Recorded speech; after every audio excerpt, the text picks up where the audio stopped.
உப்பு சாதம் எப்படி பண்ணலாம் பார்க்கலாம் ஃப்ரெண்ட்ஸ். குக்கரை வச்சுருக்கேன். இதில் கொஞ்சம் எண்ணெய் ஊற்றிக்கிறேன் ஃப்ரெண்ட்ஸ்.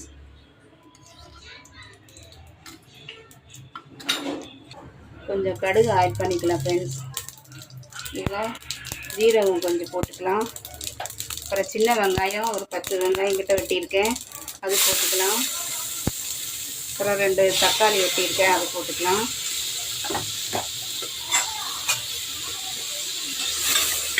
நல்லா வதக்கிக்கலாம்.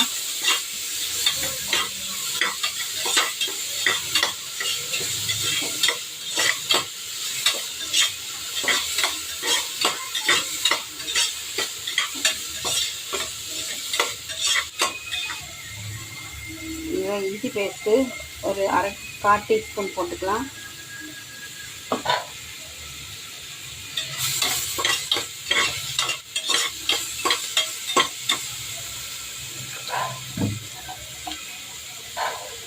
இதில் ஒரு உலக்கு அரிசி வச்சுருக்கிறேன், அது தக்கன நம்ம சால்ட்டு சேர்த்துக்கலாம் ஃப்ரெண்ட்ஸ்.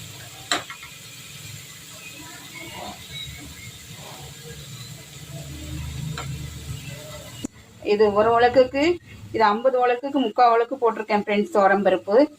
இது களைஞ்சிட்டு வந்துக்கலாம். நம்ம இப்போ இதில் காரத்துக்கு சாம்பார் தூள் சேர்த்துக்கலாம். 2 ஸ்பூன் சாம்பார் தூள் சேர்த்துருக்கேன் ஃப்ரெண்ட்ஸ்.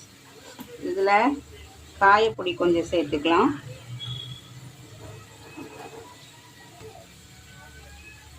ஃப்ரெண்ட்ஸ் 2 ஸ்பூன் சாம்பார் பொடி, பெருங்காயத்தூள் கொஞ்சம் மஞ்சள்தூள் ஃப்ரெண்ட்ஸ்.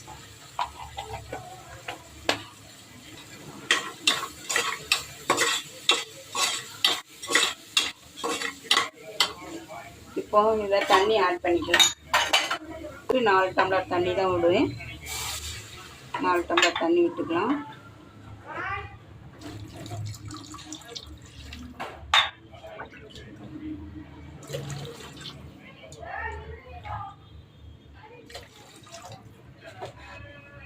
டம்ளர் வச்சுக்கேன்.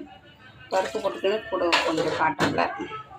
இப்போ இதில் நம்ம அரிசி ஆட் பண்ணிக்கலாம் ஃப்ரெண்ட்ஸ். அரிசி பருப்பு ஒன்றா போட்டு களைஞ்சிட்டு வந்துட்டேன்.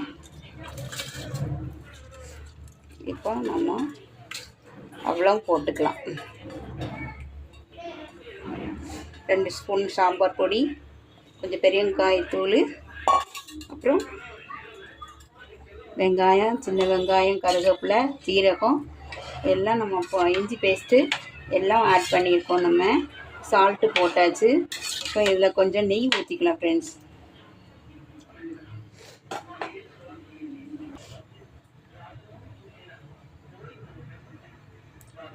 இதில் குட்டி ஸ்பூனுக்கு 1 ஸ்பூன் நெய் விட்டுருக்கேன் ஃப்ரெண்ட்ஸ். அவ்வளோதான். இப்போ நம்ம மூடி வச்சிடலாம். 3 விசில் வந்தால் போதும். எப்படி இருக்குன்னு பார்க்கலாம். ஓகே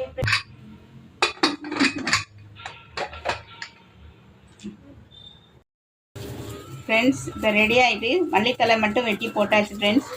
எப்படி இருக்குன்னு பார்ப்போம்.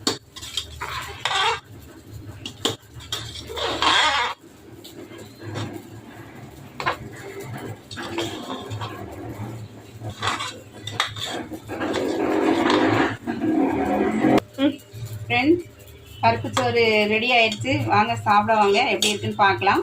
சாப்பிட்டு எப்படி இருக்குன்னு சொல்லுங்கள். வீடியோ பாருங்கள், கமெண்ட் பண்ணுங்கள், லைக் பண்ணுங்கள். ஓகே ஃப்ரெண்ட்ஸ், சப்ஸ்கிரைப் பண்ணுங்கள்.